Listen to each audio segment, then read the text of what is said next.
Good morning student. सामाजिक विज्ञान इतिहास पार्ट 2 भारत में राष्ट्रवाद के एक महत्वपूर्ण टॉपिक भारत छोड़ो आंदोलन को हम इस वीडियो के माध्यम से समझेंगे। हमने इस पार्ट से संबंधित 3 वीडियो बनाए हैं, जिसमें हमने देखा था असहयोग आंदोलन, सविनय अवज्ञा आंदोलन और भारत की आज़ादी के लिए महात्मा गांधी द्वारा किए गए जितने भी संघर्ष व आंदोलन थे वो सब हमने इस वीडियो के माध्यम से समझा है। हमने देखा था कि असहयोग आंदोलन जो था वो महात्मा गांधी द्वारा भारत में चलाया गया था। हालांकि वह आखिरी तक आते आते वह जो था हिंसक हो गया था, तो उसे वापस ले लिया गया। फिर हमने सविनय अवज्ञा आंदोलन को देखा, वह भी लोगों द्वारा आखिरी तक आते आते उसे हिंसक रूप दे दिया गया, तो हमने उसे भी वापस ले लिया था। अब हम देखते हैं कि अंत में हमने भारत छोड़ो आंदोलन को जो है वो महात्मा गांधी के नेतृत्व में किया था भारत की आज़ादी के लिए। 1942 के वर्ष में देश के राजनीतिक मंच पर एक ऐसा ऐतिहासिक आंदोलन प्रारंभ हुआ जिसे हम किस नाम से जानते हैं? भारत छोड़ो आंदोलन के नाम से जानते हैं। यह जो था यह एक जन आंदोलन था। यह एक ऐसा आंदोलन था जो कि स्वेच्छा से लोगों का जो समूह था वह स्वेच्छा से इस आंदोलन में जुड़ा हुआ था और इसका जन्म राष्ट्र की स्वाधीनता के लिए स्वप्रेरणा स्वरूप हुआ था। मतलब कि लोग जो थे वो स्वेच्छा से अपनी मर्जी से इस आंदोलन में, ये समूह जो था वो लोगों का वो आंदोलन में जुड़ता चला गया। क्यों जुड़ रहा है वो? ताकि हमारा जो देश है वह स्वतंत्र हो सके। इसके लिए अखिल भारतीय कांग्रेस कमेटी ने 8 अगस्त 1942 को भारत छोड़ो का प्रस्ताव जो है वह पारित किया और यह प्रस्ताव जो था वह पारित भी हो गया था।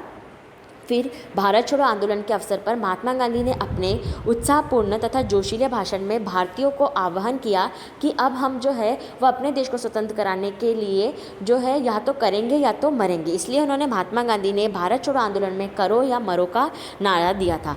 पर उन्होंने यह भी भारतवासियों को कहा था कि जो ये आंदोलन होगा वह हिंसक तरीके से नहीं होगा, हमें अहिंसा के माध्यम से जो है वह भारत को स्वतंत्र कराना है। आंदोलन का प्रारंभ, अगला हमारा टॉपिक है। भारत छोड़ो प्रस्ताव के पारित होने के दूसरे ही दिन ब्रिटिश सरकार ने क्या किया था? महात्मा गांधी को गिरफ्तार कर लिया। उन्होंने ऐसा क्यों किया था? क्योंकि महात्मा गांधी के नेतृत्व में ही भारत की जो जनता थी वह इस आंदोलन में जुड़ रही थी भारत को स्वतंत्र कराने के लिए। तो ब्रिटिश सरकार ने सोचा कि हम एक काम करते हैं कि मुखिया को ही हम क्या कर लेते हैं, गिरफ्तार कर लेते हैं। इससे आंदोलन जो है वो भारत में शांत हो जाएगा। इसलिए जब भारत छोड़ो आंदोलन का प्रस्ताव पारित हुआ तो उसके अगले दिन महात्मा गांधी को ब्रिटिश सरकार द्वारा गिरफ्तार कर लिया गया, जिसके परिणाम स्वरूप इसका उल्टा हो गया।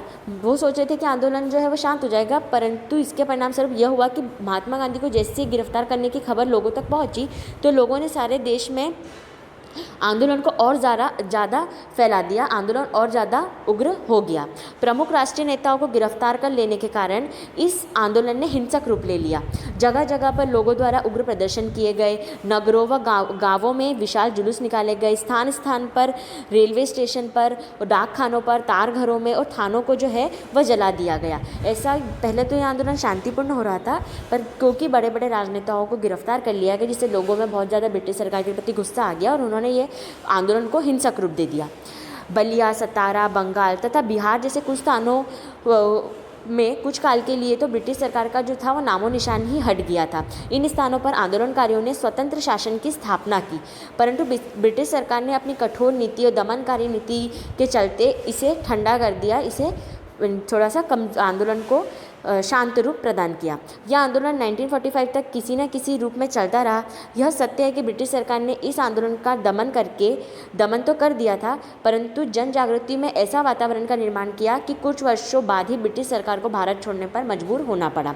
हालांकि भारत छोड़ो आंदोलन का प्रस्ताव हुआ, लोग इसमें जुड़े, बड़े बड़े नेताओं को गिरफ्तार कर लिया गया। आंदोलन को ब्रिटिश सरकार द्वारा अपनी दमनकारी नीति और कठोर नीति के चलते उन्होंने आंदोलन को दबा भी दिया, परंतु लोगों में अब कैसी भावना आ गई थी कि अब उन्हें क्या होना है, स्वतंत्र होना है और हमारे देश भारत को उन्हें आज़ाद कराना। लोगों में राष्ट्रभक्ति और देशभक्ति की भावना जो थी वह इस आंदोलन ने कहीं ना कहीं लोगों के मन में जागरूक कर दी थी। तो इसका परिणाम क्या हुआ कि हालांकि उस समय तो नहीं, पर 2-3 साल बाद ब्रिटिश सरकार को भारत छोड़ने पर मजबूर होना ही पड़ा। तो भारत छोड़ो आंदोलन का महत्व क्या है? भारत के राष्ट्रीय आंदोलन के इतिहास में भारत छोड़ो आंदोलन का अपना विशेष महत्व है। यह सत्य है कि जिस लक्ष्य को प्राप्त करने के लिए आंदोलन प्रारंभ किया गया था वह तुरंत तो प्राप्त नहीं हो सका, परंतु इसका प्रभाव बहुत रहा। जैसे कि मैंने आपको बताया कि लोगों में राष्ट्र भावना तो कम से कम इस आंदोलन ने जागरूक करी।